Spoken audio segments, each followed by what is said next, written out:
Good evening, everybody. My name is Richard. I'm an addict. Welcome to WCNA13 in New York City, the impossible dream. Woo!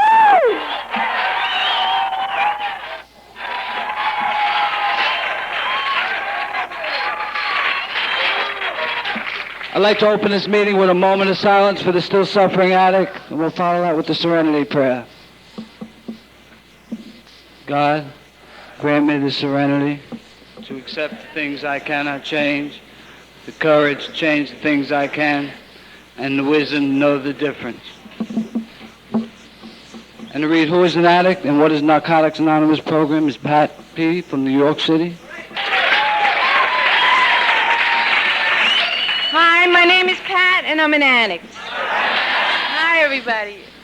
Okay. Most of us do not think twice about this question. We know. Our whole life and thinking is centered in drugs in one form or another. The getting and using and finding ways and means to get more. We use to live and live to use. Very simply, an addict is a man or a woman whose life is controlled by drugs. We are people in the grip of a continuing and progressive illness whose ends are always the same: jails, institutions, and death. What is the Narcotics Anonymous program? NA is a nonprofit fellowship or society of men and women for whom drugs had become a major problem. We are recovered addicts who meet regularly to help each other to stay clean. This is a program of complete abstinence from all drugs. There is only one requirement for membership: the honest desire to stop using. There are no musts in NA, but we suggest that you keep an open mind and give yourself a break. Our program is a set of principles written so simply that we can follow them in our daily lives. The most important thing about them is that they work. There are no strings attached to NA. We are not affiliated with any other organizations. We have no leaders, no initiation fees or dues, no pledges to sign, no promises to make to anyone. We are not connected with any political, religious, or law enforcement groups, and are under no surveillance at any time. Anyone may join us regardless of age, race, color, creed, religion, or lack of religion. We are not interested in what or how much you used or who your connections were, what you have done in the past, how much or how little you have, but only in what you want to do about your problem and how we can help. The newcomer is the most important person at any meeting because we can only keep what we have by giving it away. We have learned from our group experience that those who keep coming back to our meetings regularly stay clean.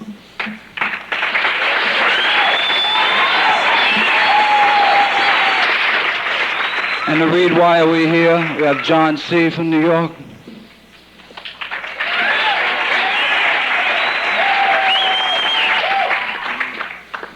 I am John. I am an addict.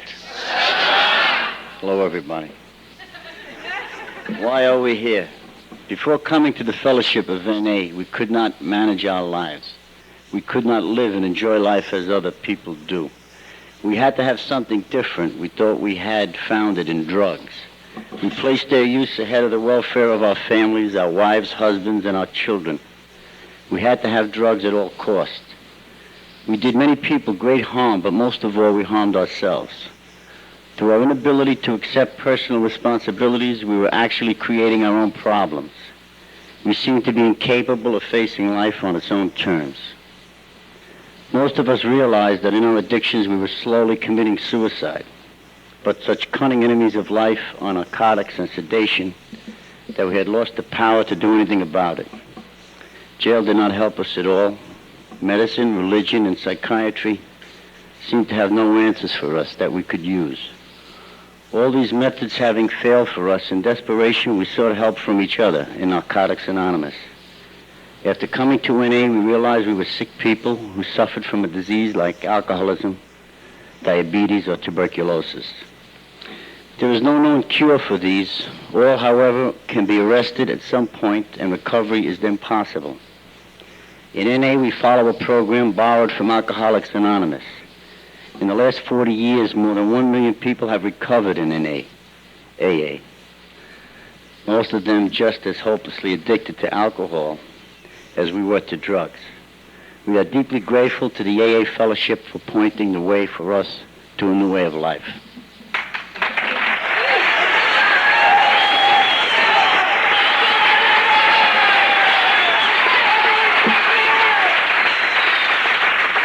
And to read how it works, we have Mike from New York.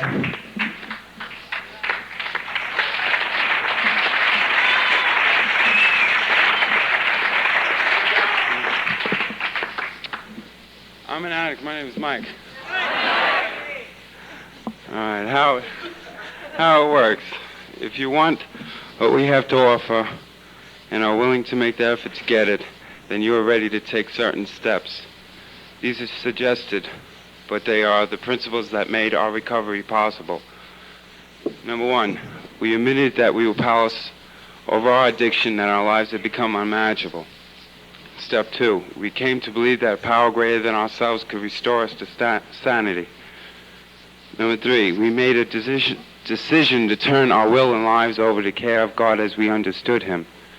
4, we made a searching, fearless moral inventory of ourselves. 5, we admitted to God, to ourselves, and to another human being the exact natures of our wrongs. 6, we were entirely ready to have God remove all these defects of character. 7, we humbly asked Him to remove our shortcomings. 8, we made a list of all persons we had harmed and became willing to make amends to them all. 9, we made a direct amends to such people wherever possible, except where to do so would injure them or others. 10, we continued to take personal inventory, and when we were wrong, promptly admit it.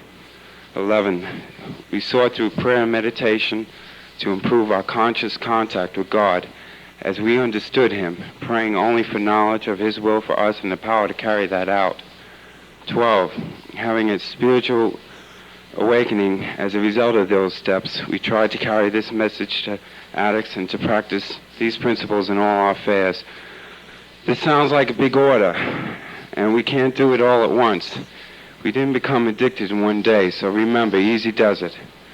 There's one thing more than anything else that will defeat us in our recovery. This is an attitude of indifference or intolerance towards spiritual principles.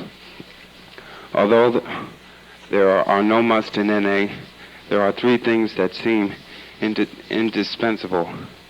These are honesty, open-mindedness, and willingness to try. With these, we are well on our way. We feel that our approach to the problem of addiction is completely realistic, for the therapeutic value of one addict helping another is without parallel. We feel that our way is practical, for one addict can best understand and help another addict. We believe that the sooner we face our problems within our society in everyday living, just that much faster do we become acceptable, responsible, and productive members of that society. The only way to keep from getting or continuing a habit is not to take that first fix, pill or drink. If you are like us, you know that 1 is too many and 1,000 never enough. We put great emphasis on this, for we know that when we use drugs in any form or substitute one for another, we release our addiction all over again or create a new one. The substitution of alcohol has caused a great many addicts to form a new addiction pattern, which in its progression brings us many problems as before. We seem to forget that alcohol is one of the oldest known drugs. It would appear that we are people with addictive personalities who are strongly susceptible to alcohol addiction. And to read the 12 traditions, we have Corey. Hi, everybody. I'm Corey. I'm an addict. 1, our common welfare should come first. Personal recovery depends on NA unity. 2, for our group purposes, there is but one ultimate authority, a loving God as He may express Himself in our group's conscience. Our leaders are but trusted servants. They do not govern. The only requirement for membership is a desire to stop using. Each group should be autonomous except in matters affecting other groups or NA as a whole. Each group has but one primary purpose, to carry the message to the addict who still suffers. An NA group ought never endorse, finance, or lend the NA name to any related facility or outside enterprise, lest problems of money, property, or prestige divert us from our primary purpose. Every NA group ought to be fully self-supporting, declining outside contributions. Narcotics Anonymous should remain forever non-professional, but our service centers may employ special workers. NA as such ought never be organized, but we may create service boards or committees directly responsible to those they serve. NA has no opinion on outside issues, hence the NA name ought never be drawn into public controversy. Our public relations policy is based on attraction rather than promotion. We need to always maintain personal anonymity at the level of press, radio, and films. Anonymity is the spiritual foundation of all our traditions, ever reminding us to place principles before personalities.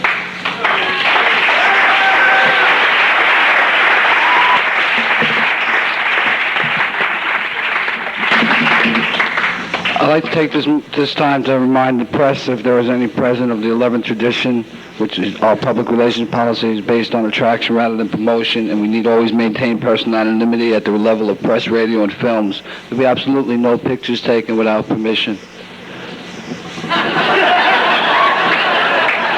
You know, being addicts, we always listen.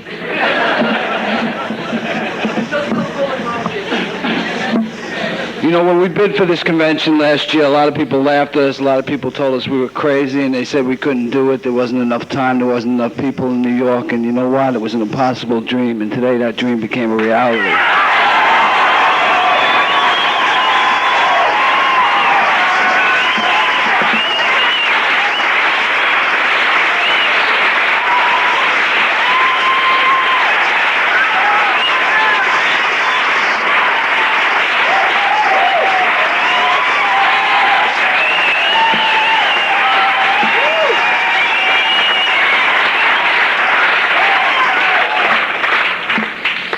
You know, when we put on our bid last year, we said there's 1 in every 40 people in New York City is a heroin addict. And that's a figure that's documented, you know. But as of now, we have about 1,300 people registered for this convention. And everybody in this room tonight is a winner, because we're not too high.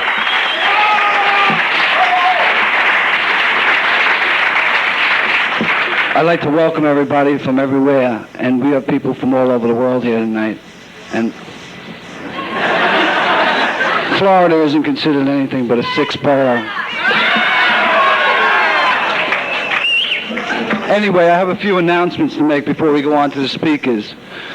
After you register, your name tag should be worn to all functions that we needed to for you to be admitted to all functions. Also, on the name tags, everybody that has a blue dot on it is either a newcomer or this is their first convention. So for all your old timers, give them a lot of love and understanding and welcome them the right way.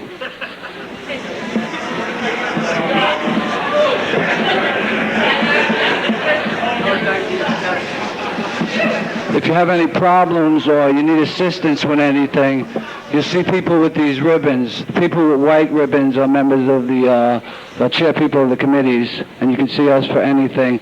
And the different color ribbons are on different committees, so you can see anybody with these ribbons for assistance, and they'll direct you to the right people.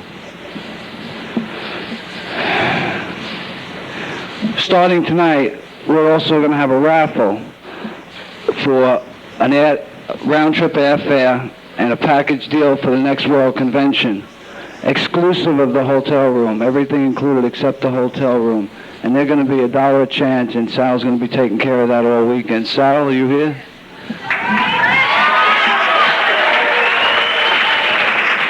So in case you plan to be around another year and want to go to the next convention, it'd be worth a shot. The hotel asked us to announce that people are using the rug in the lobby as an ashtray. Please don't.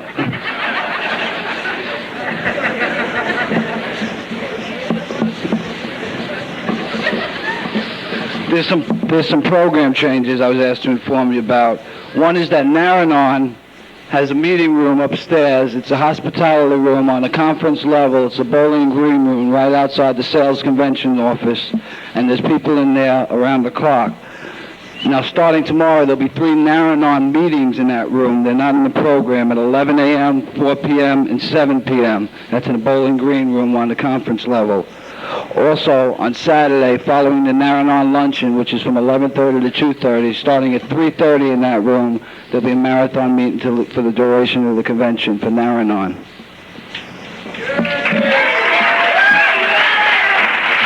Yeah, give them a big hand for understanding all us crazy addicts. There's some other program changes, room changes, basically. One big change is that the World H&I meeting is not a World H&I meeting. That'll be announced some other time during the convention. But that is a H&I workshop, and it'll be in the same place at the same time. Tomorrow from 9 to 10:45, there's been room changes. Edition 1, 2, and 3 will now be held in the St. Paul and Barnum Museum rooms. The Pride in Our Fellowship will be in the New Amsterdam East. Steps 4, 5, and 6 will be in the Broadway Suite.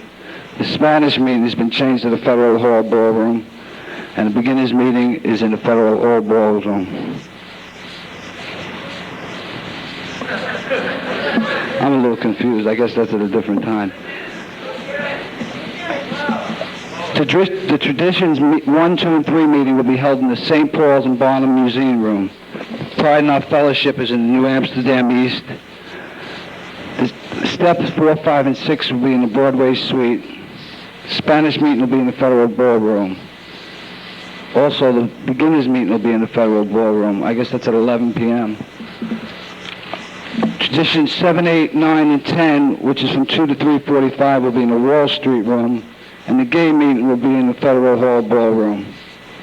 Also, all speakers and chair people for the meetings to check in at the program room on the conference level. That's it's the Bowling Green room. If it's confusing to you, guess how I feel.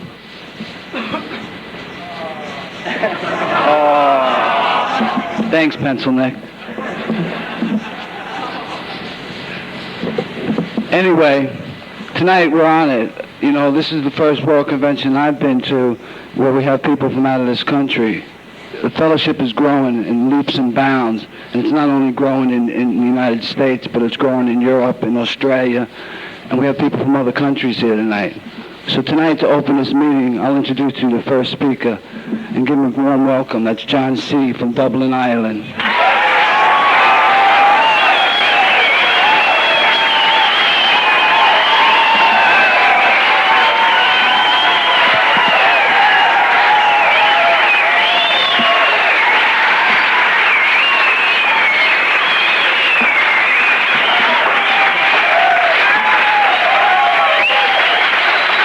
Hello, everybody. Thanks very much. My name is Johnny, and I'm a recovering drug addict, and I'm from Dublin, Ireland. Thank you. Whenever I say actually in New York that I'm an Irish drug addict, people sort of look at me, what? An Irish drug addict? So I thought you guys just drank over there. But recently where I'm from in Dublin anyway, the drug problem has really exploded, and because of that, Narcotics Anonymous has exploded as well. Anyway, I'm here. I'll tell you a little bit about myself and my story and what happened, and then I'll tell you a little bit about Narcotics Anonymous in Ireland. I started to take drugs when I was about maybe 12 years of age, smoking pot. My personality, the makeup, my emotions and that kind of thing, even at that age, looking back now, I can see that I was always a model to be an addict. Because even as I say, at a young age, I had a lot of fears, inadequacies, excuse me, a lot of hang-ups, you know, and I took to drugs like a duck to water, I suppose. I had some pain in my childhood in that I had a father who was an alcoholic, but I didn't really have any excuses for becoming a drug addict. I didn't come from a deprived background. I went to school. I did well at school. I never wanted for anything. And I continued to use drugs up to about 17 without any problems. But my attitudes, even then, were really off the wall. I hated everybody, you know, because most of all, inside I hated myself, like it says in the literature. I couldn't stand people, ordinary people. I thought people who got up and went to work in the morning and that kind of thing were just crazy. And with the result of that kind of thinking, I had this idea that there was glamour in taking drugs, that really taking drugs was where it was at, and I wanted to try everything. So, needless to say, I did end up trying everything, and that's what got me here. So at 17, 18 years of age. I'd finished school, I suppose you call it high school here, and I started to go to college. And while I was there, I found it very hard to adjust from the school life, the small sort of classroom kind of thing, into a big university. And I started to take heavier drugs. I suppose I started really with LSD, acid. I didn't take that too much because I didn't like it. It didn't make me feel the way I wanted to feel. I took cocaine, and then I tried heroin. And I'd always wanted to try heroin, just to try it once. I mean, I wasn't stupid. I wasn't going to get addicted to it. No way. But I tried it once, and I sort of liked it. It made me feel very nice, very warm. And from then on, from the very first time, I was hooked on heroin. I didn't realise it, of course, at the time, but straight away I was right into it. And that was okay for like maybe 2 or 3 months, and apart from the money aspect of it. But I got into selling drugs in the college where I was going to school, and that supported my habit for a while. That lasted maybe 3-6 months, the initial high, and everything was fine. I used to get up in the morning and have a hit and throw up and head off to school, and everything was okay. Everything was fine, It never struck me that this was a kind of strange existence to be leading. But after a while, my habit got a little bit too big for me, financial-wise and that kind of thing. And that's when the shit started to hit the fan.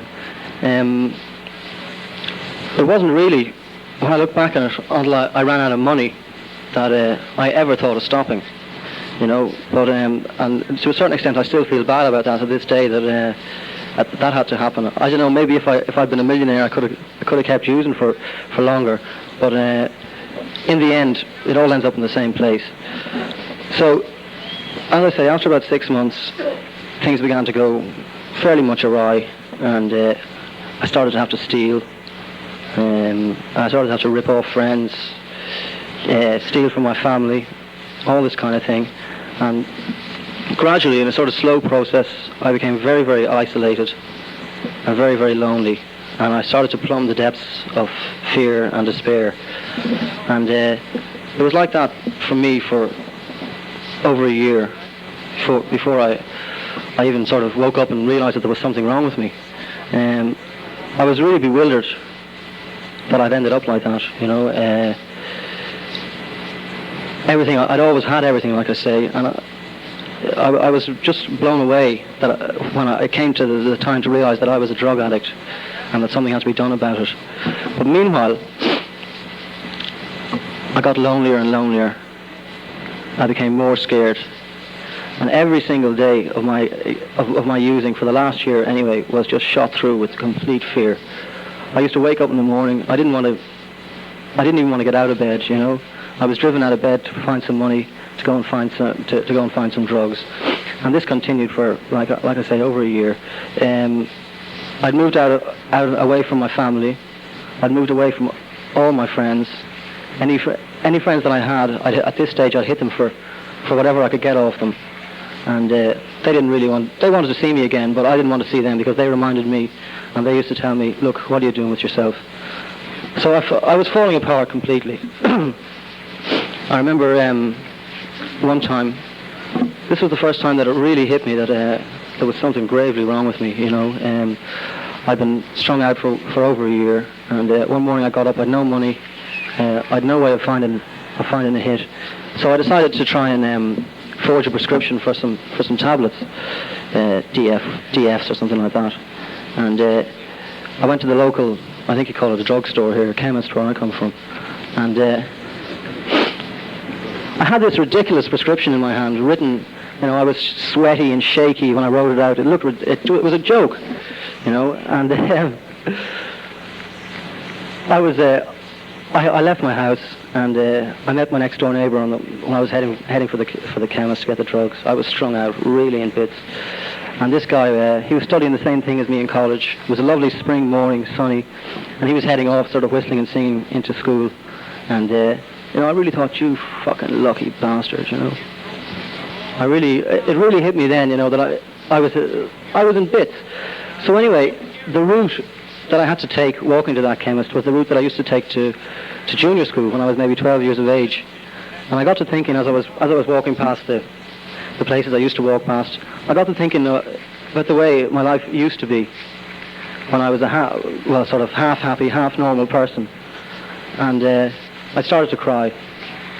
And that day, something really happened inside me. I got a desire.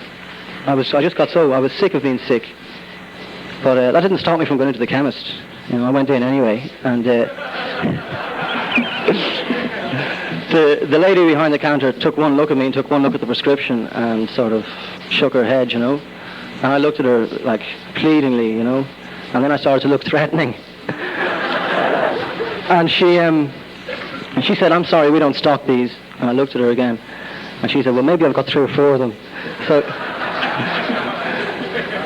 So she went behind the counter and gave me 3 or 4 of these codeine tablets, which weren't really much good to me, but I took them anyway, and I felt a little better maybe for an hour or so.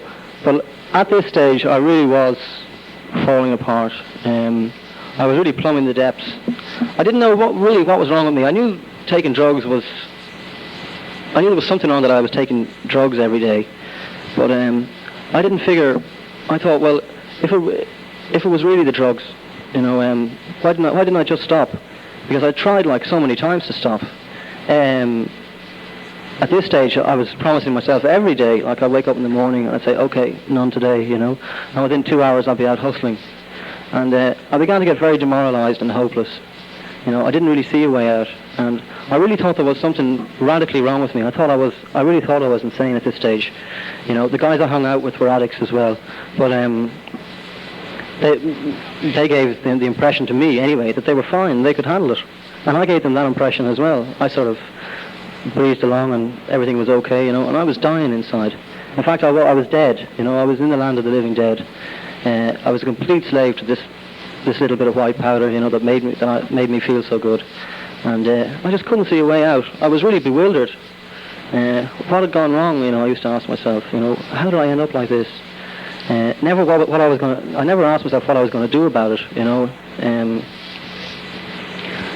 things went on like that, like I say, for 2 years, year and a half, 2 years, and gradually got worse and worse, and I started owing money to people that you just don't borrow money from, where I come from. And then I started to get really scared. Phone calls to my house kind of thing. If the phone rang in the morning, I used to get under the bed. I'd be lying awake at 4 o'clock in the morning, strung out, and I'd hear a car coming up my street, and I said, they've come to get me. I couldn't walk down the streets of the city that I lived in, like, for fear of getting hammered. Really, like, everything had just fallen apart completely. And I was so fucking... I really thought I was the only person in the world who was like this, and I couldn't understand it.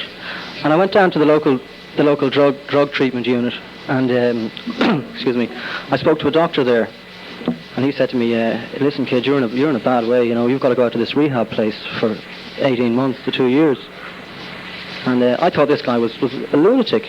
I said, "Listen, hang on a second.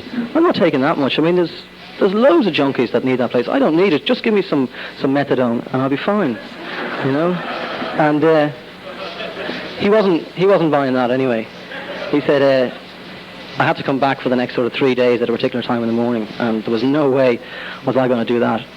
So I just got up and walked out and slammed the door and swore I'd never come back. And I was back there 2 weeks later in a worse state. And this time I was willing to listen just a little bit.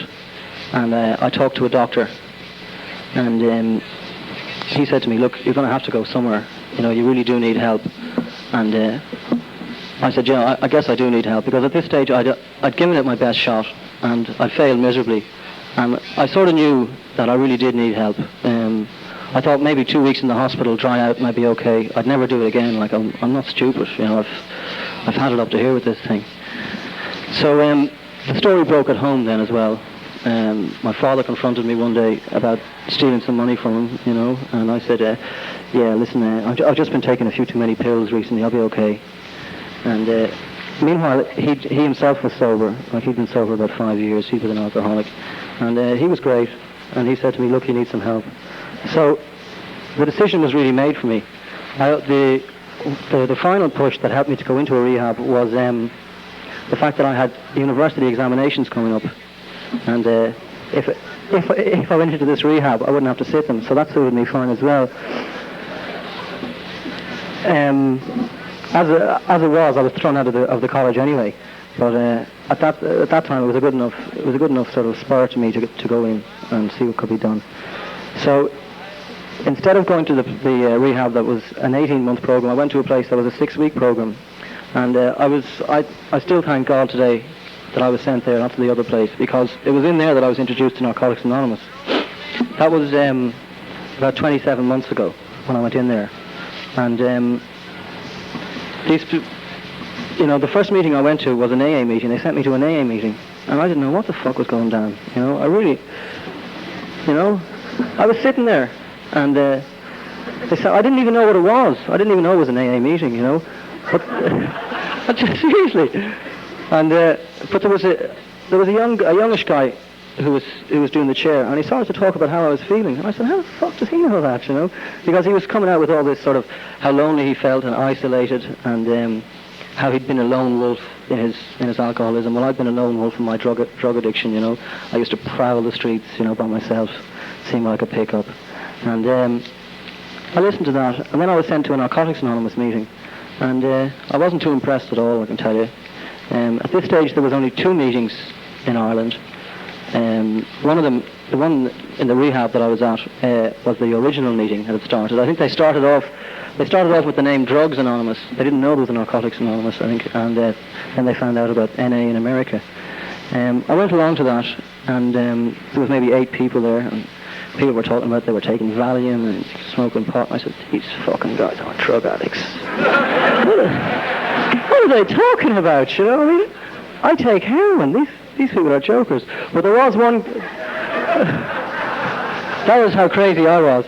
There was one guy there who'd been clean for about a year at this stage, and he'd shot up morphine and things like that. So I thought, well, I don't have any choice really. I'll give it a try. So I spent 6 weeks in that rehab, and then they let me loose on the world again, and they just gave me one message, and that was go to meetings, and practice the program, or you're fucked. And you have to excuse my language, I'm sorry. But so I did that, and it was hell for me. It really was hell for me in the first year. There used to be, like I said, there was only 2 meetings. There used to be maybe 3 or 4 of us sitting around a table, everybody depressed. We'd spend 15 minutes each talking about how horrible it was not to be able to take drugs and things like that. But we stayed clean, which was the amazing thing. Almost I stayed clean in spite of myself, because I used to get this, am I not, my emotions were in a complete mess all the time. But I just kept going, and people would sort of say, it gets better, and it's hurting, it's healing, all this kind of thing, and I didn't believe it. But like I said, I was so sick of being sick that it didn't really matter. I'd just carry on for a while anyway, and keep going to the meetings. So I kept going to the meetings, and I think originally we didn't even really believe in the meetings ourselves, when we were at them. I know myself, I had a lot of fear that it was a load of bullshit, that it didn't work, and now sort of 2 years on, Narcotics Anonymous has, it's really exploded, like I say, in Dublin, and there's an awful lot more members. There's people coming in off the street and getting sober. And it really is miraculous, and that has helped me so much, because now, I know it works, apart from what happened to myself, seeing other people it's fantastic to see that. But as I was just talking about my recovery, I found it very hard. I felt I was walking a razor's edge, for a long time. I didn't trust myself. I didn't trust my own cleanness.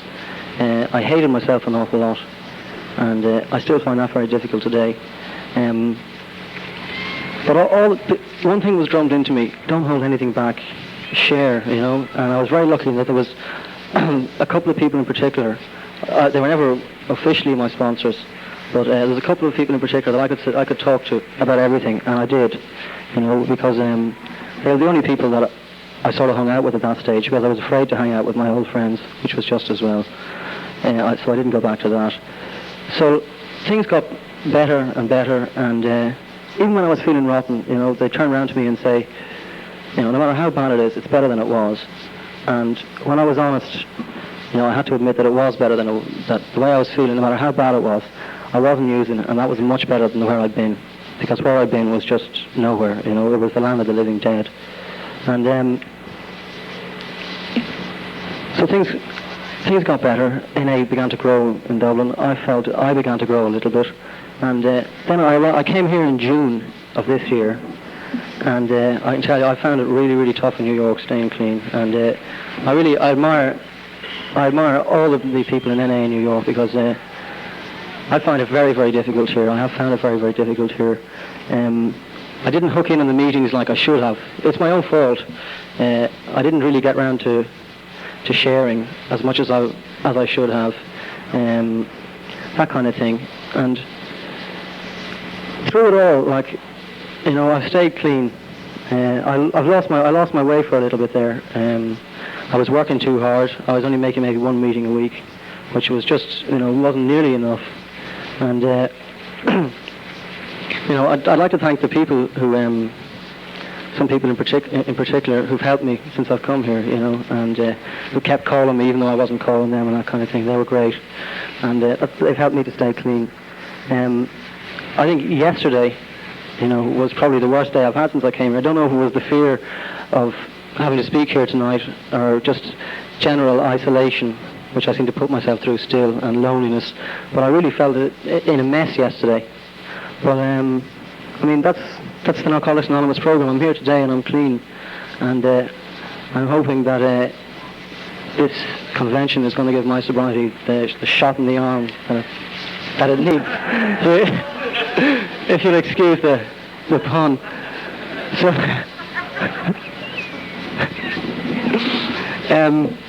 that's really my story, I feel really honoured to be up here and speaking to you, and I wasn't nervous when I got up. I was just fucking terrified. I'm glad the words came out. I wasn't sure if they would or not. Just to fill you in a little bit about Narcotics Anonymous in Ireland, like I say, it started in April of 1979. I'm informed, and it was very intimate, shall we say, for the first few years. Very few new members, and the only new members that were coming in from this particular rehab.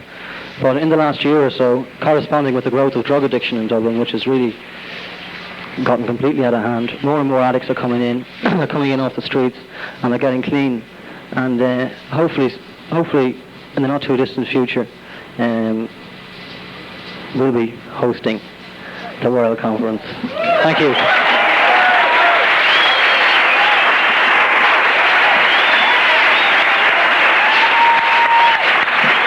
Thank you.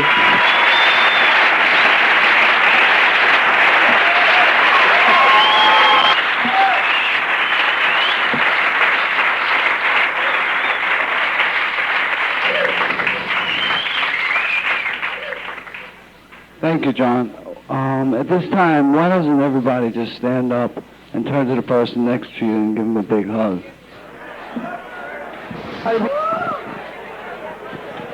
Everybody be seated. Can we get on with the meeting? I've been asked to make another announcement as soon as everybody settles down.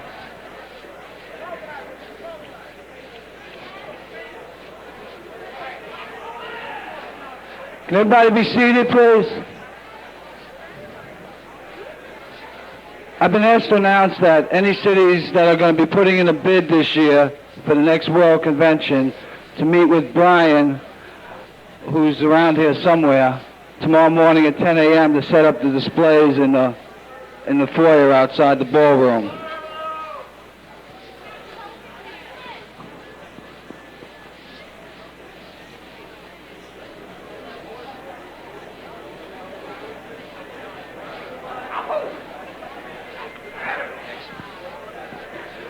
Okay.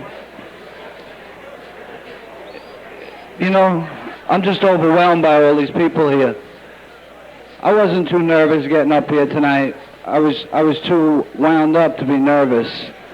The longer I sit up here, the more nervous I get. Anyway,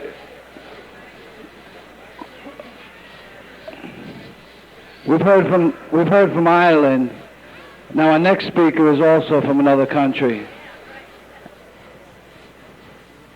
And believe it or not, these two guys are friends, I think. I'd like to give you the next speaker, and that's Bryan from London, England.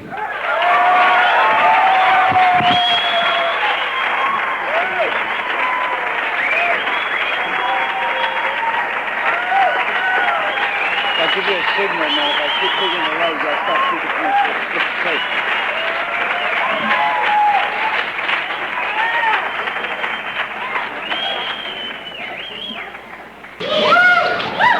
Hi there, I'm Bryan, I'm an addict. Hi everyone, can we have a big hi for everybody over in London, please?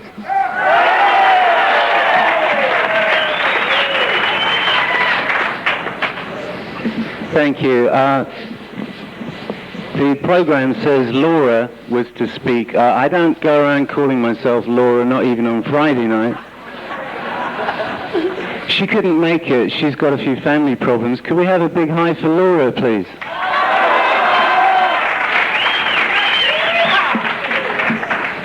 Thank you. She'll love you. We all love you. We really need you over in England. We just had our third birthday over in London.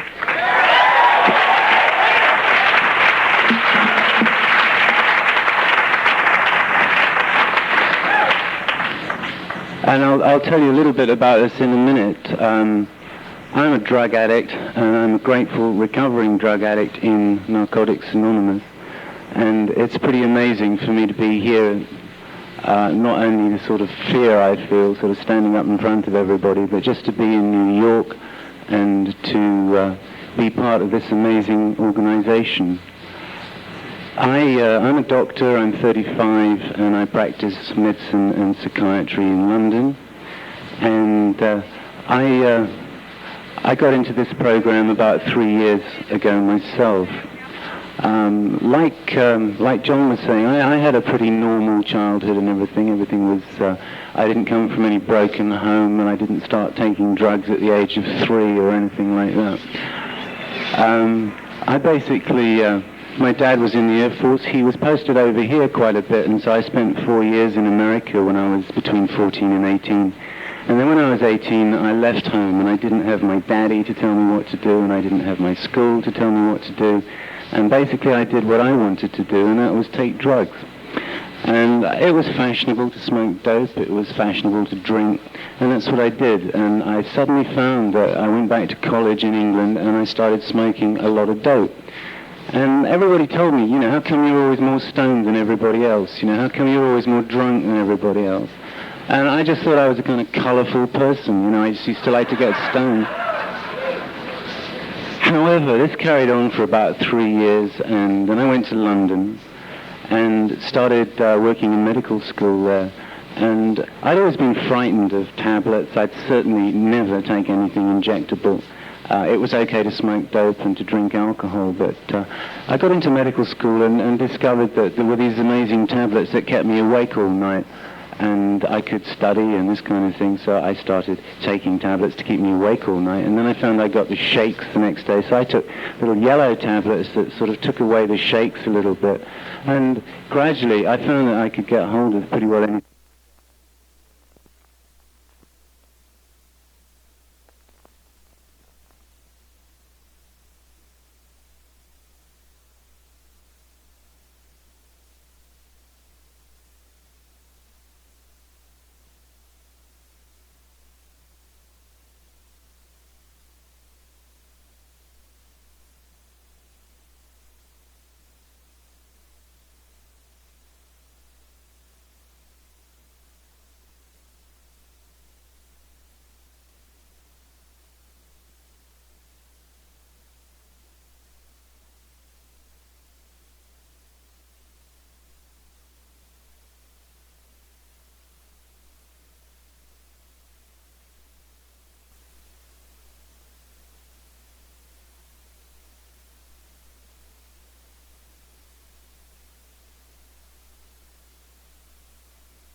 and I got the shakes the next day. So I took little yellow tablets that sort of took away the shakes a little bit. And gradually I found that I could get hold of pretty well anything I wanted working in medical school. So I just started living on little cocktails of things to wake me up and things to keep me calm during the day and then things to put me to sleep at night. I didn't like alcohol very much at this point. It was very uncool to drink. The people I was knocking around with were... we thought that alcohol just wasn't cool. We were slightly special. We had kind of greater vision to everybody else. And we used to sit around smoking dope and being superior to everyone else who was getting drunk. So I just carried on getting wrecked, and after 3 years at medical school, I failed my exams. I found I was more interested in hanging around in recording studios than going to medical school. And they told me, well, if you fail them again, then you're not going to be a doctor.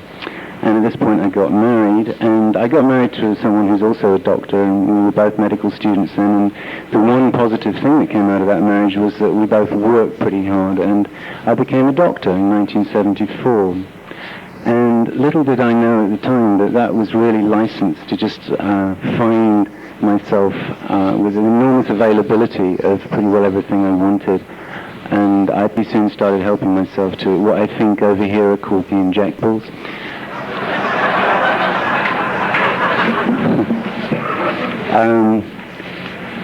I think that's right, isn't it? And most of my drug taking was pretty pharmaceutical. When I first came into NA, I was a bit embarrassed that I didn't have any nice, dirty street stories, you know. I had a few slightly dirty stories, but it was all pharmaceutical stuff. And basically, my life started to become a load of crises, a series of crises. And I'd find I was using more than I could possibly account for. I'd get into trouble, and then I'd go into treatment, because I had this obvious drug problem, and then I'd leave treatment.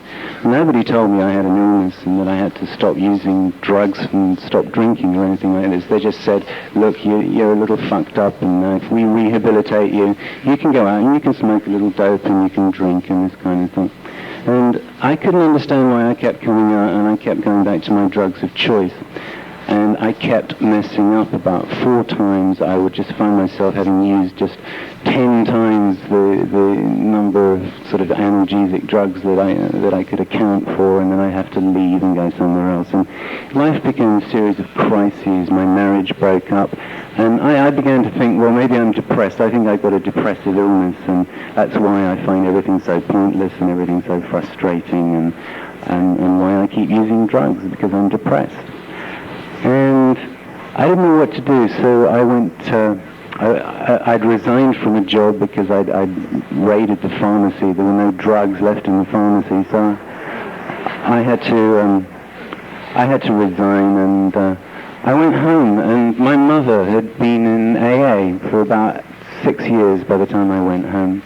And I went home and I started drinking, and she just took one look at me and she said, look, you're an alcoholic, you can't stay here.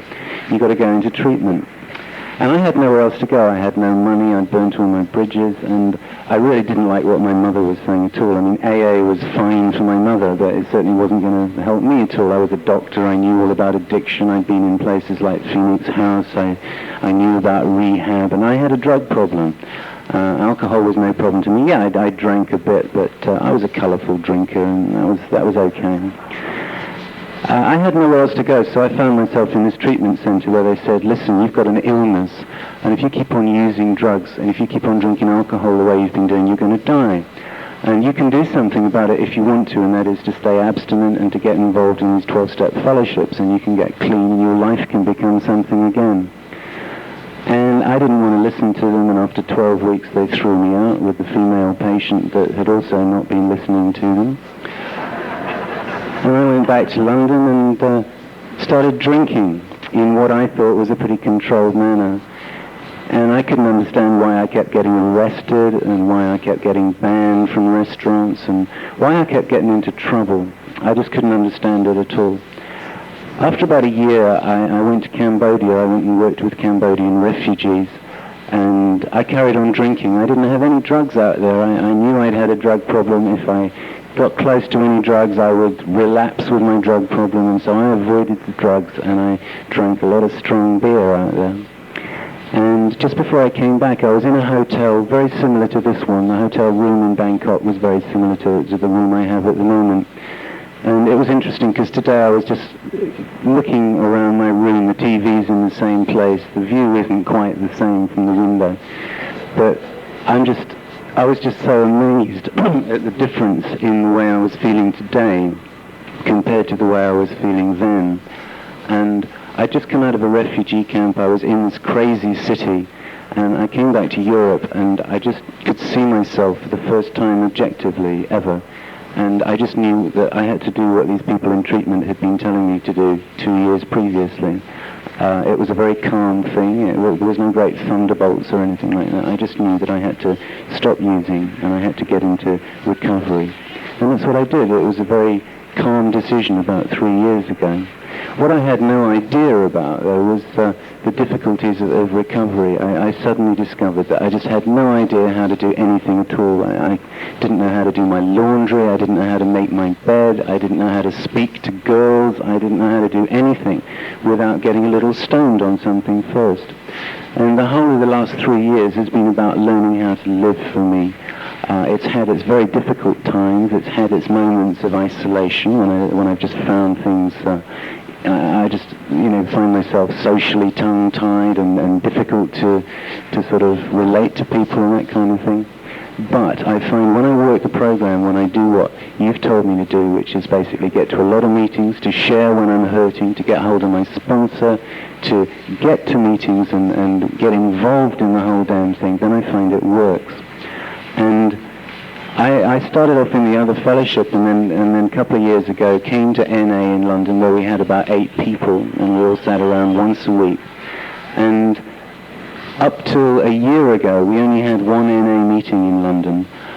We've been growing quite incredibly now. We just had our 3rd birthday. We've recently got an office with a hotline. We now have about 120 to 200 regular addicts in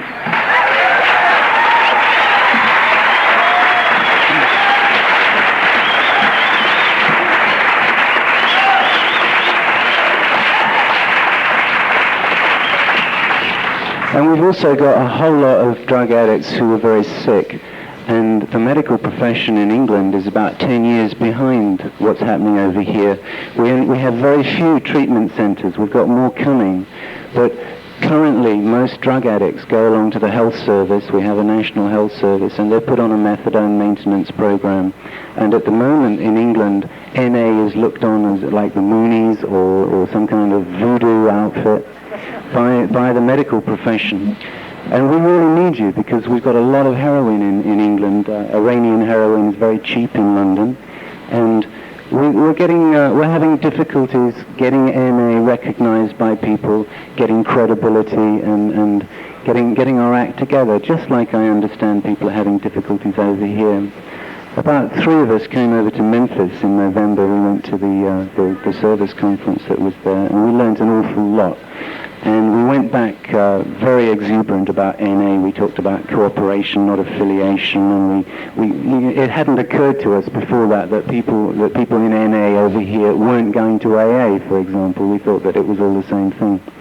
And we went back full of enthusiasm and excitement, and we said, look, this is the way they're doing it in the States, And within a month, all 3 of us were totally fucked up. We were completely off the program. None of us used, in fact, but we were really off beam, and we needed to stand back a little bit and to let the program and let the higher powers sort of get us back onto the program again, because we really did get in a state. We've got the same problems in NA as people have over here. We have a lot of people who mess up because they get involved in relationships. We have a lot of people recently, for some reason, the fellowship in London's been going through a really hard time. We've had a lot of people suddenly start slipping and using over the last month, and why that is, I just don't know. I gather the same kind of thing happens over here, and things go in waves, and I don't know how it works. What I do know is that it does work. What I do know is that in England, and now in Europe. We have 3 NA meetings in Switzerland. Our friends in Ireland here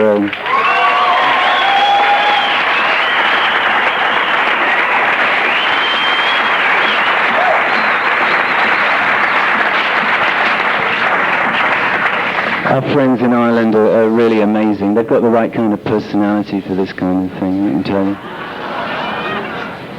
But we're getting there. We're growing, and while we're growing, we're overcoming our difficulties slowly but surely. And in order to help us overcome the difficulties, we need all the help we can get from you. This is where the whole thing started in terms of the kind of recovery that's getting people like me better. And we really love you a lot. We really need you. And I'm very grateful to be here tonight with you all. God bless you. Thank you.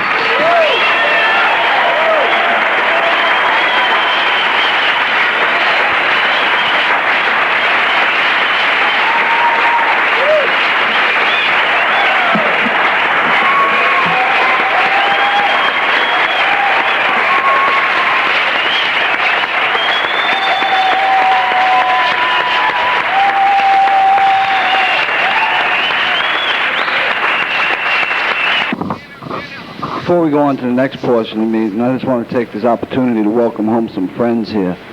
I'm sure there's a few people out there that use drugs here in New York City but had to go elsewhere to get clean. I'd like everybody that's ever got high in this city to stand up. Welcome home.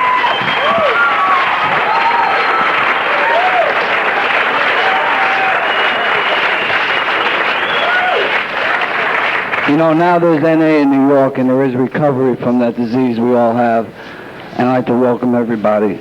You know, without you people, I couldn't be here tonight. Without this program, my higher power, I couldn't be here tonight. So now I want to hear a little bit from you people, so I'm going to do something that has kind of become a tradition here at the World Convention.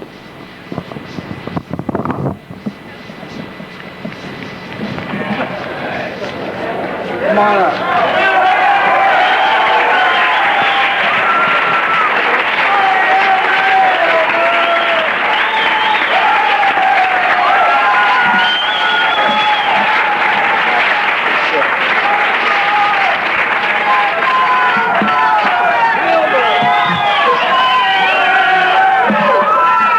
My name's Jeff, and I'm an addict.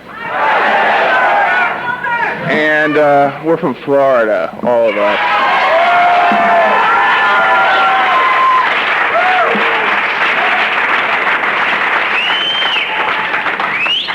You know, I was really hoping to get up here.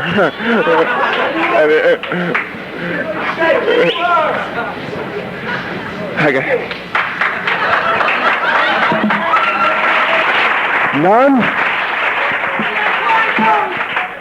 A few. I haven't been there in a long time. It's one of those kind of towns people like to get away from. Take you 16 hours to copper on there.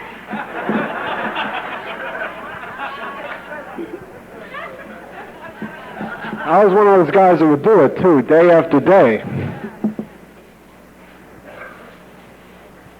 It was funny, I had an intuition that ball would come and land, you know, where I was. I don't know what told me that. I don't know what I'm supposed to be saying up here. I'm looking forward to this. I'm excited. There's really nothing else on my mind. Except I like that.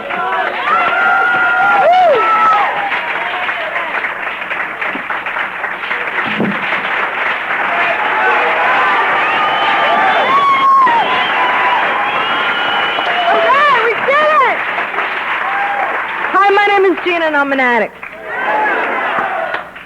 I got clean for this, and it finally has arrived. I'm so nervous. The first, I've made this is my third convention in maybe 3.5, 4 months.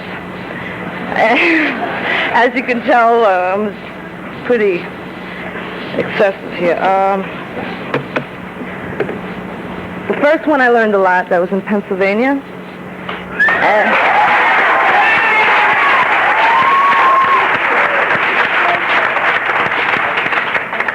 And the second one taught me if I don't work the steps, I'm going to die, motherfucker.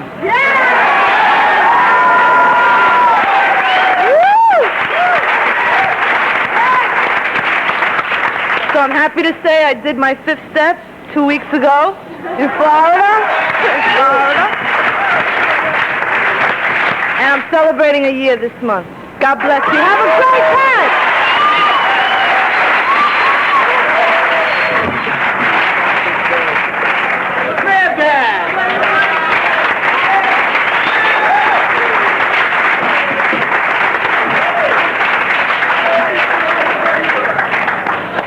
San Francisco here.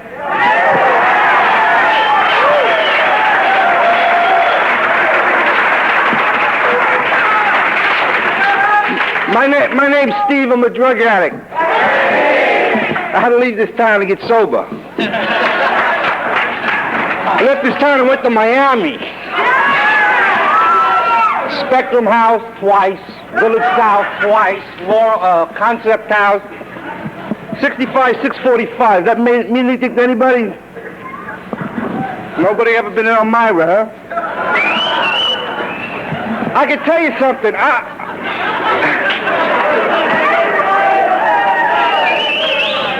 66 to 69. I was on home week. I tell you, I left Miami to go to Synanon. Nothing worked for me. Synanon. I spent a year there. Didn't use, didn't drink, didn't shoot dope, didn't use, didn't even smoke. I left there. I wanted to go celebrate. I've been shooting dope 20 years trying to quit, folks. I got 40 felony arrests. I got 3 felony convictions. I tried everything I possibly could to quit. You know, a dozen drug programs, nothing ever worked for me until I found this fellowship. And when I come and look at this, I could cry.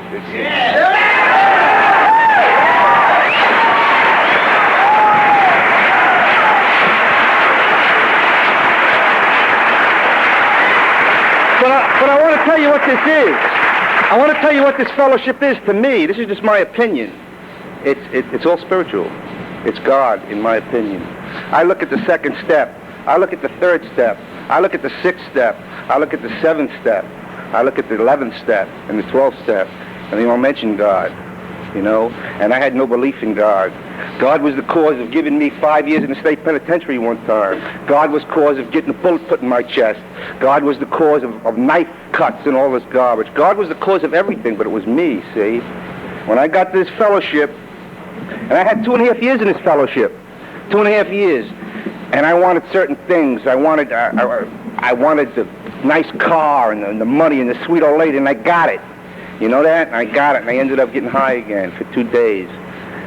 And that was about 15 months ago, but I came back. I can get back on my knees, and my sponsor said, there's a spiritual program. You got to find God, my friend. And I said, how do I do it? And he says, you start by getting on your knees. You start by praying. You start by asking for help. You start by practicing his presence. And I said, I don't know how to pray. How do I pray? And I mentioned this today at a meeting. Did you ever say a prayer when you were a kid? I said, yeah, now I lay me down to sleep.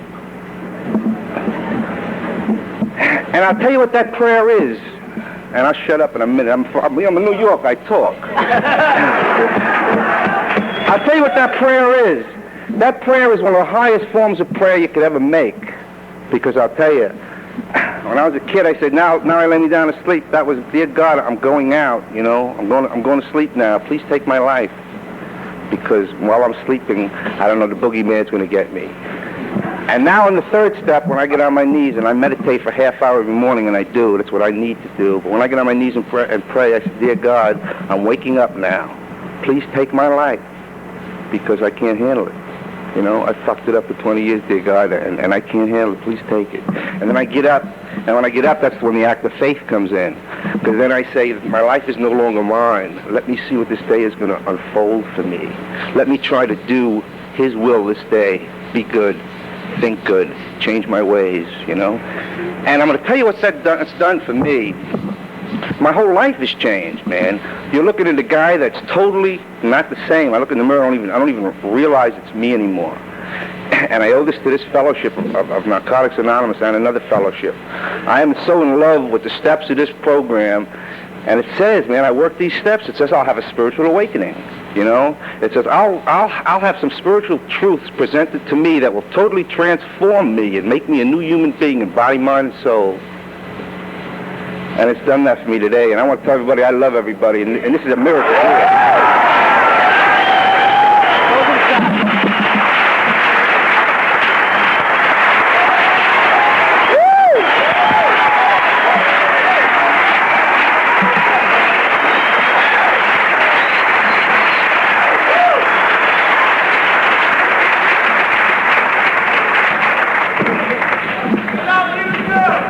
Hi everybody, my name is Eric and I'm a drug addict.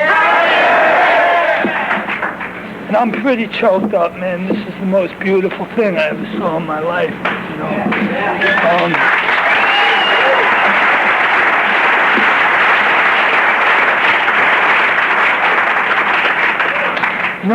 I remember with my addiction, the main thing of my addiction was the loneliness, man. And I never have to be alone again, you know. At my first meeting, somebody said to me, welcome home, man, and I feel like I'm home. And I feel like we're all home, and I love you all, man.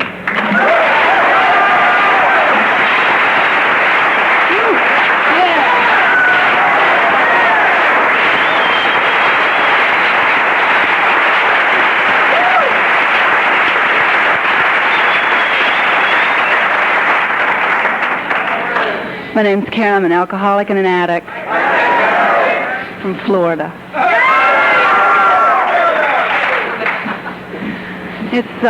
I've learned the meaning of awesome since I've been here, and I tell you, it is beautiful.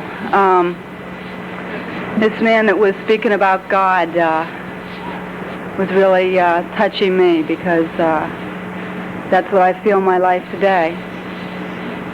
When I was turned on the 12 steps of recovery, I was told I could believe in God any way that made sense to me, and I think that was one of the greatest freedoms I've ever been given, because I was always trying to understand God everybody else's way, and it just got too complicated, and I'd say, screw it, you know, and I'd give up.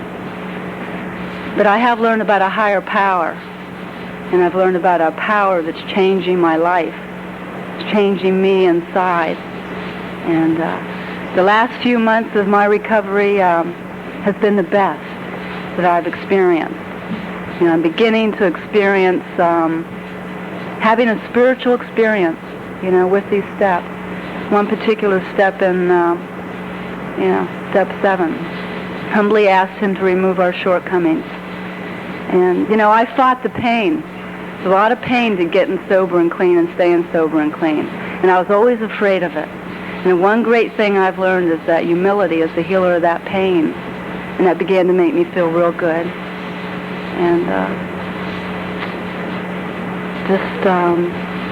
when I first got sober and clean, I had a prayer that I used to say. And I don't think I've ever said this at a meeting. But if there's any time that I should, it probably is right now. But I used to ask God to send a junkie into my life. You know, please send a junkie into my life and help me stay sober and clean today. And I probably feel the majority of you are the answer to that prayer. So I'm real grateful. Thank you.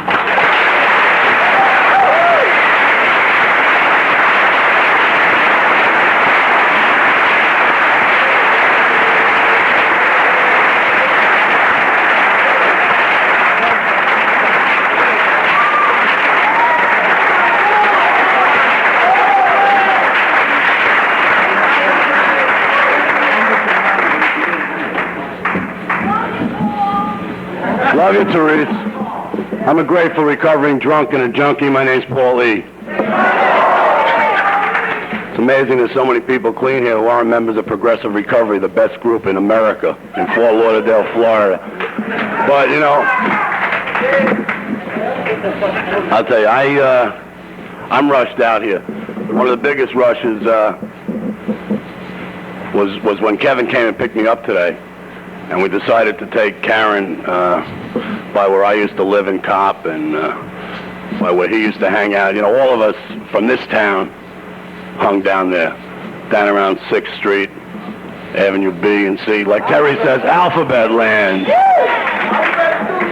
Well, I had to be thrown out of my house in order to get clean, and I had to go down to Miami. But I'm just tripped, I found this fellowship by reading a newspaper article in the Miami Herald 3.5 years ago. And it was an interview with two junkies, both of whom are still clean today. One of whom was Karen. And, I guess her humility kept her from saying she's got 12.5 years clean and sober.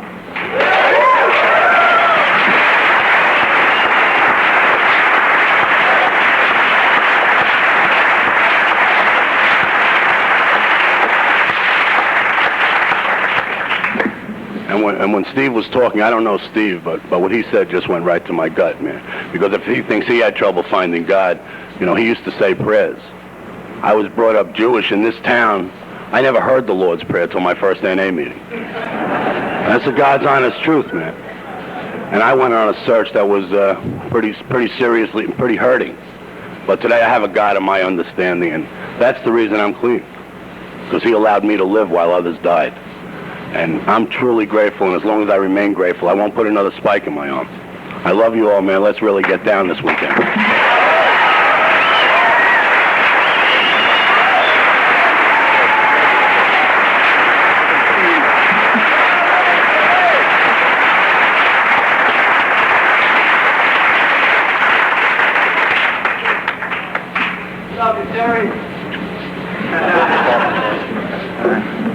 Hello, my name is Terry. I'm an addict.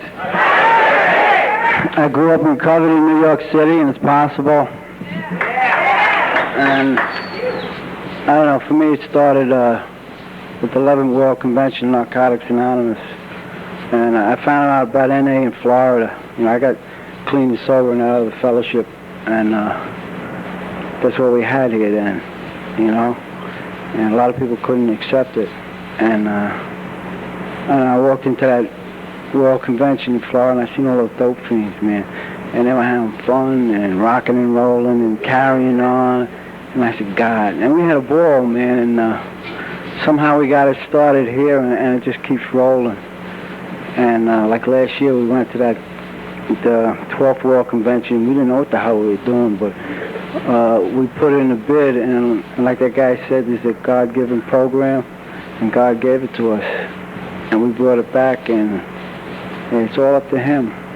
And now dope fiends can recover in New York. They don't have to be on methadone clinics. They don't have to belong to therapeutic communities or torture chambers, as I call them.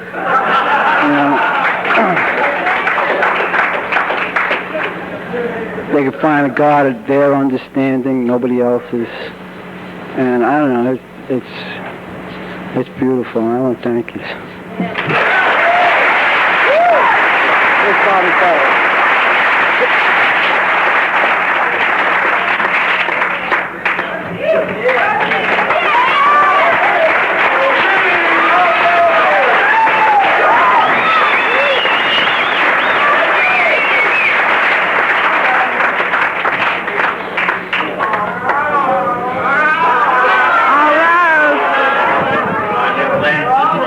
My glasses? Hi, my name is Rosa, and I'm a very grateful addict. And it's beautiful to be home and clean in New York City. I'm presently, I got clean in Miami, Florida, and I'm very grateful. I'm very proud. I could just sit up here and cry, and that's it. That's all I could say, and really they're tears of gratitude that no addict should die seeking help, because Narcotics Anonymous is a reality. Like Steve, I loved what Steve had said. I think we all know the horror. What's happening to me since I'm visiting in New York at the meetings is that I'm able to share with people that know how it is to survive in the streets of New York when you're a junkie, and to share my experience, strength, and hope, that there really is help and there's a way out. And if any city needs it, New York City does. And Narcotics Anonymous is here to stay. And I'm just very fucking grateful to God, number one. Thank you.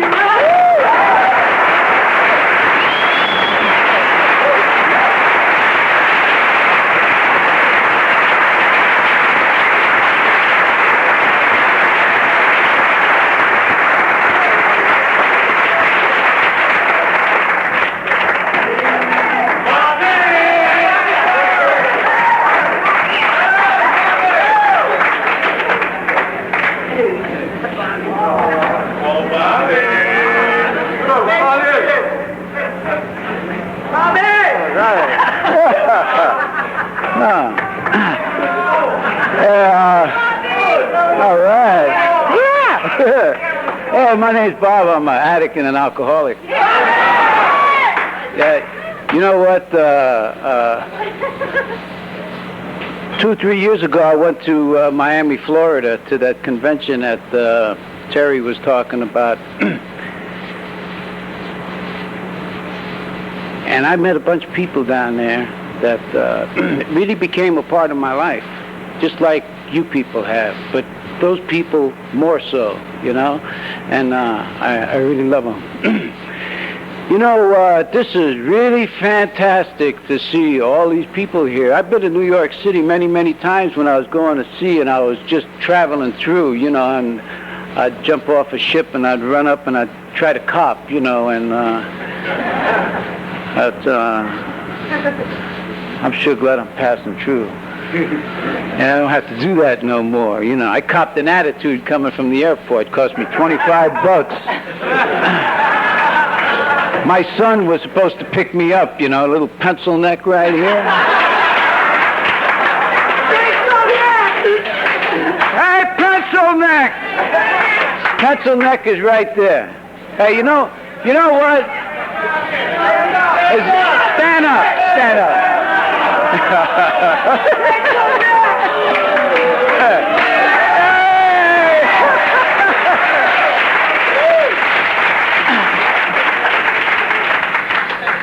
You know what? There's so much that really means a lot to me. This guy Steve that got up here and talked about God, he's really been an inspiration to me, you know, and I seen him come in.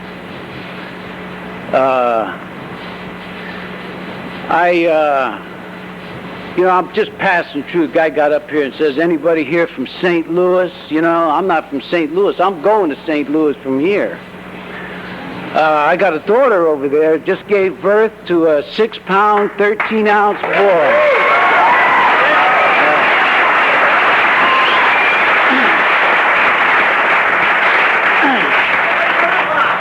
The 15th of next month, or the 15th of this month, I'm going to give her a 1-year clean and sober chip, huh? Right on, man.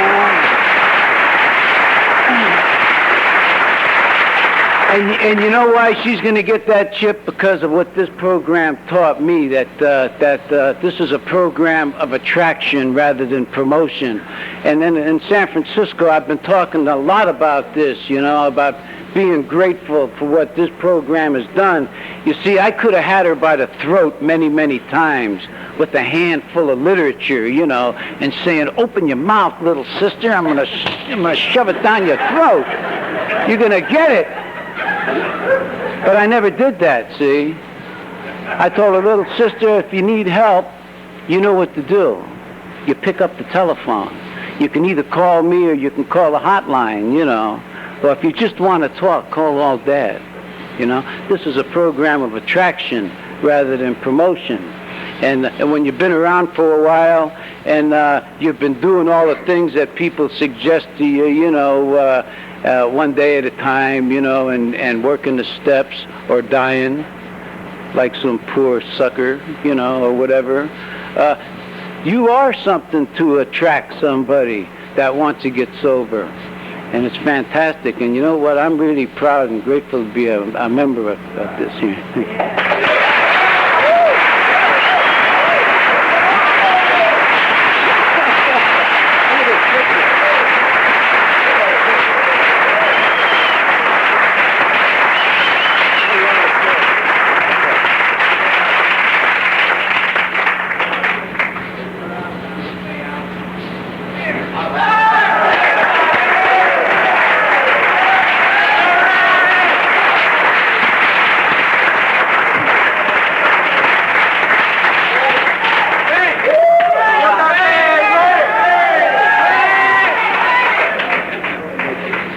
Wow, I don't believe this. I'm just grateful. Believe me, I'm grateful. I feel like crying, but I'm a junkie, man, and a disease. And my name is Vasquez. Ray, excuse me.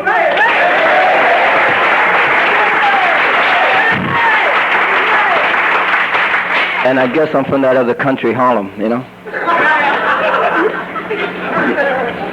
I'm just grateful, man. You know, I look around and, you know, like the man said before, loneliness, I guess that's what I've been running from. And everybody that reached out to me, you know, all the groups, everybody I came in touch with, man, I just thank you. Thank you again.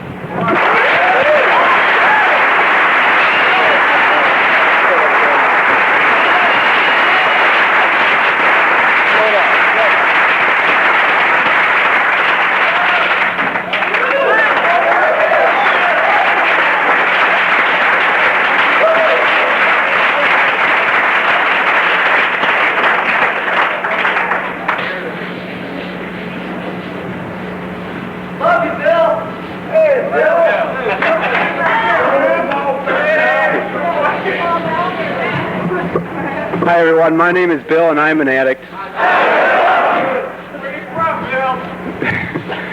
I'm glad to be here. And I'm from Sheboygan, Wisconsin.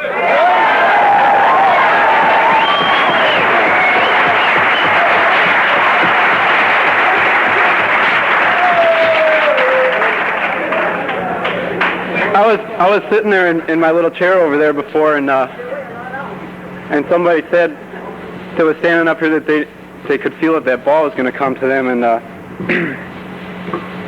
I kind of had that feeling. I don't know what I'm supposed to say, but I'm up here, and I'm glad to be here.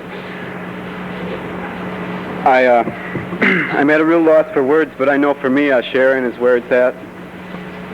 You know, and in NA I can stay clean because I can relate, you know, with you guys. Thank you.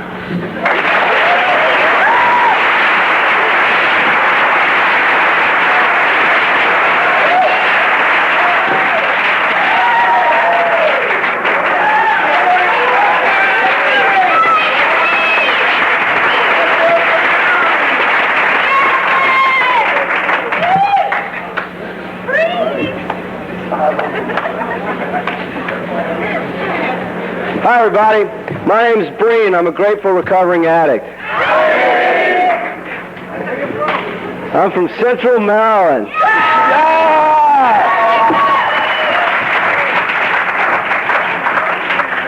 The first convention I went to was the Fourth East Coast, and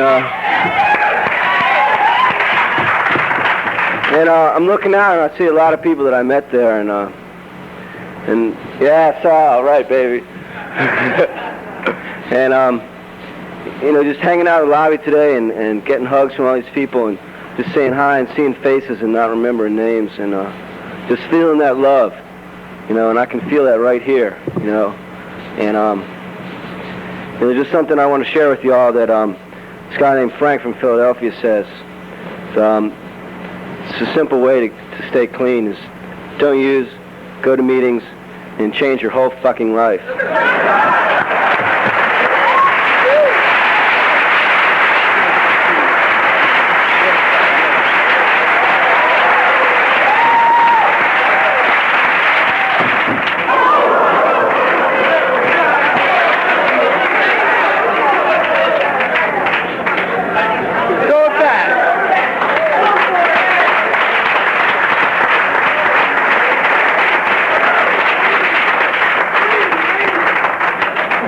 Wow. That's the third time the ball dropped in my lap, and I didn't want to pick it up because I'm a beginner.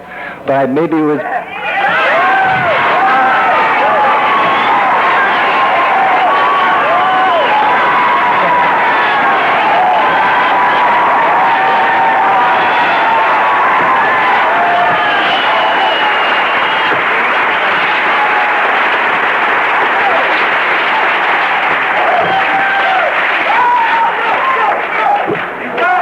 Maybe, you know, I was supposed to say something for all the beginners. I don't know, but that's what I am.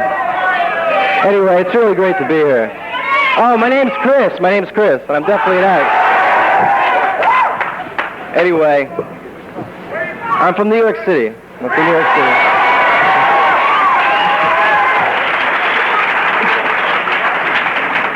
I'm having a hard time sharing at meetings with about 10 people, so this is like, Anyway, I'm going to get down now. Thanks a lot.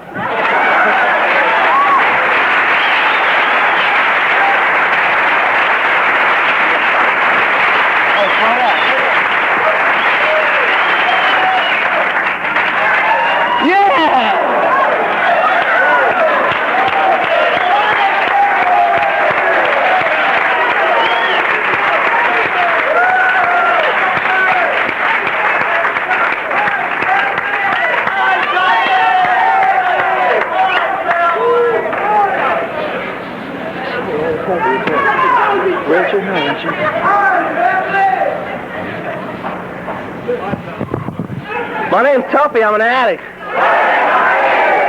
hi, family. Woo, yeah. I had the most interesting journey here, but I don't have that much time to tell you about it. If you want to get with me later, I'll be glad to. I'm so glad to be here. You don't even know. It was like Tuesday when I surrendered to not coming at about 6 in the evening, and by 8 o'clock, I already had $100 borrowed to come here.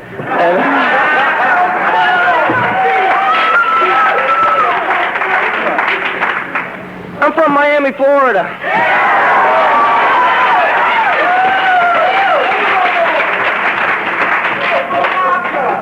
Opelika, Florida, yeah. Yeah, all right. I'm an Ohio transplant. That's where I learned how to party and recover.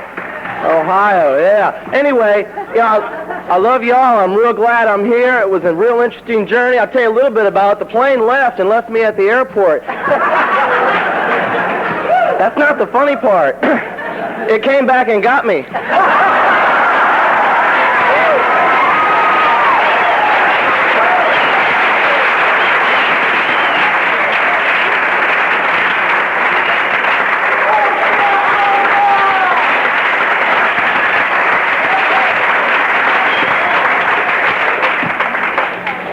I'm from Lawton, Oklahoma. My name's Pat, and I'm an addict.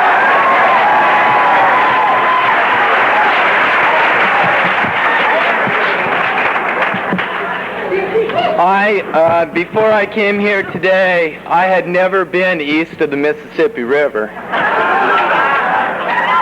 And in fact, my family moved from Massachusetts in the 1820s, and nobody ever been back. And, I think it's real nice that everybody's getting clean and sober in New York and Miami and all that, but the real truth is that I've been to meetings in 17 states in the West and 100 cities in the West, and I tell you, Seattle, Tacoma, Reno, Denver, Boulder, Colorado Springs, Salt Lake City, Omaha, Wichita, Oklahoma City, Tulsa, all those places have got bitchin' NA.